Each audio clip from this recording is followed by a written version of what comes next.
ಶಾಸ್ತ್ರಿಗಳೇ, ಇವತ್ತು ಅಧಿವಾಸದ ಬಗ್ಗೆ ಸಾಕಷ್ಟು ಮಾಹಿತಿಯನ್ನ ಕೊಡ್ತಾ ಇದ್ರಿ. ಇವತ್ತು ನಡೆಯುವಂತಹ ಧಾರ್ಮಿಕ ವಿಧಿವಿಧಾನಗಳ ಬಗ್ಗೆ, ಅಂದ್ರೆ ಈ ಅಧಿವಾಸ ಅಂತ ಹೇಳಿದ್ರೆ ಏನು, ಆ ಪದದ ಅರ್ಥ ಏನು ಅಂತ?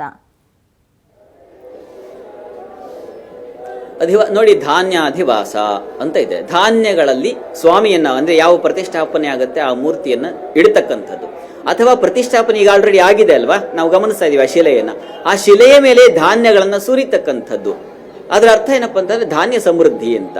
ಶರ್ಕರ ಅಧಿವಾಸ, ಶರ್ಕರವನ್ನ ಮೂರ್ತಿಯ ಮೇಲೆ ಸುರಿತಕ್ಕಂಥದ್ದು ಅಥವಾ ಶರ್ಕರದಲ್ಲಿ ಮಲಗಿಸ್ತಕ್ಕಂಥದ್ದು. ಇಲ್ಲಿ ನಾವು ಆಧಾರ ಪೀಠದಲ್ಲಿ ಶಿಲಾಸ್ಥಾಪನೆ ಆಗ್ಬಿಟ್ಟಿದೆಯಲ್ಲ, ಹಾಗಾಗಿ ಆ ಶಿಲೆಗೆನೆ ಸಕ್ಕರೆಯಿಂದ ಅಭಿಷೇಕ ಮಾಡೋದಾಗಿರಬಹುದು, ಅಥವಾ ಸಕ್ಕರೆಯಿಂದ ತುಂಬಿಸ್ತಕ್ಕಂಥದ್ದು, ಇಡೀ ಮೂರ್ತಿಯನ್ನ ಸಕ್ಕರೆಯಿಂದ ತುಂಬಿಸ್ತಕ್ಕಂಥದ್ದಾಗಿರಬಹುದು. ಈ ಥರದ್ದೆಲ್ಲ ಅಲ್ಲಿ ನಡೆಯುತ್ತೆ. ಅದನ್ನೇ ಅಧಿವಾಸ ಅಂತ ಕರೀತಕ್ಕಂಥದ್ದು. Yes sir.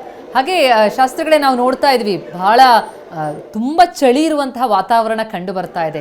ಅಲ್ಲೂ ಕೂಡ ಆ ಸಂಭ್ರಮಕ್ಕೇನು ಯಾವುದೇ ಕೊರತೆ ಅಂತೂ ಕಂಡು ಬರ್ತಾ ಇಲ್ಲ. ತಾವು ತಮ್ಮ ಸುತ್ತಮುತ್ತಲೂ ಕಾಣ್ತಾ ಇರುವಂತಹ ದೃಶ್ಯಗಳೊಂದಿಗೆ ವಿವರಿಸೋದಾದ್ರೆ ಯಾವ ರೀತಿಯಲ್ಲಿದೆ ಇವತ್ತು ಅಯೋಧ್ಯೆ? ಯಾಕಂದ್ರೆ ಇನ್ನು ಎರಡು ದಿನ ಬಾಕಿ ಇರುವಂಥದ್ದು ಲೋಕಾರ್ಪಣೆಯಾಗೋದಕ್ಕೆ, ನಂತರ ದರ್ಶನ ಭಾಗ್ಯ ಲಭ್ಯ ಆಗತ್ತೆ ಭಕ್ತಾದಿಗಳಿಗೆ. ಆ ದಿನಕ್ಕಾಗಿ ಕೋಟ್ಯಂತರ ಭಕ್ತರು ಎಷ್ಟೋ ವರ್ಷಗಳಿಂದ ಕಾಯ್ತಾ ಇರುವಂಥದ್ದು ಒಂದು ರಾಮ ಮಂದಿರ ಬೇಕು ಅನ್ನೋದನ್ನು. ಮಂದಿರ ಆಯ್ತು, ಈಗ ಮಂದಿರದೊಳಗೆ ರಾಮಲಲ್ಲಾನ ಪ್ರವೇಶ ಆಗಿದೆ, ಪ್ರತಿಷ್ಠಾಪನೆ ಆಗಿದೆ. ಆ ಪ್ರಾಣ ಪ್ರತಿಷ್ಠಾಪನೆ ಆಗುವಂತಹ ಆ ಸಂದರ್ಭಕ್ಕಾಗಿ ಏನ್ ಕಾತರ ಇದೆ, ಆ ಕಾತರ ತುಡಿತ ಕಂಡು ಬರ್ತಾ ಇದೆಯಾ ಅಯೋಧ್ಯೆಯಲ್ಲಿ ಅಂತ?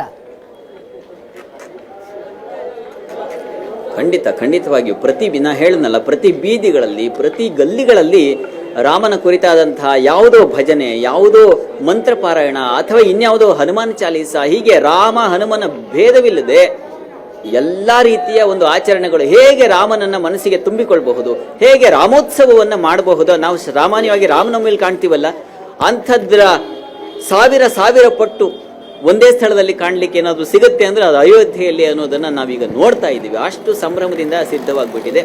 2 ದಿನ ಬಾಕಿ ಇದೆ ರಾಮನ ದರ್ಶನಕ್ಕೆ.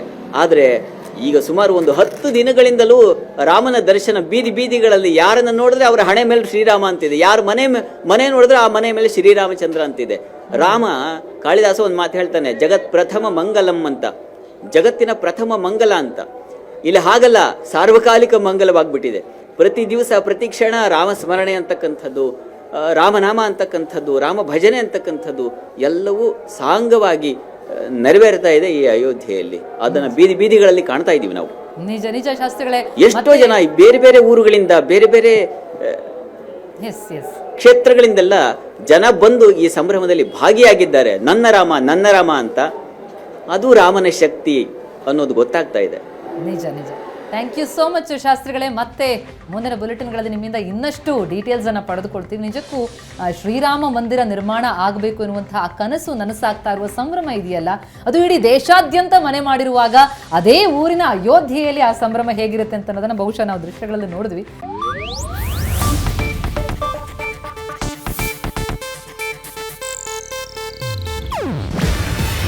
ಇದು ಏಷ್ಯಾನೆಟ್ ನ್ಯೂಸ್ ನೆಟ್ವರ್ಕ್ ಪ್ರಸ್ತುತಿ. ನೀವು ನೋಡ್ತಿದ್ದೀರಾ ಏಷ್ಯಾನೆಟ್ ಸುವರ್ಣ ನ್ಯೂಸ್.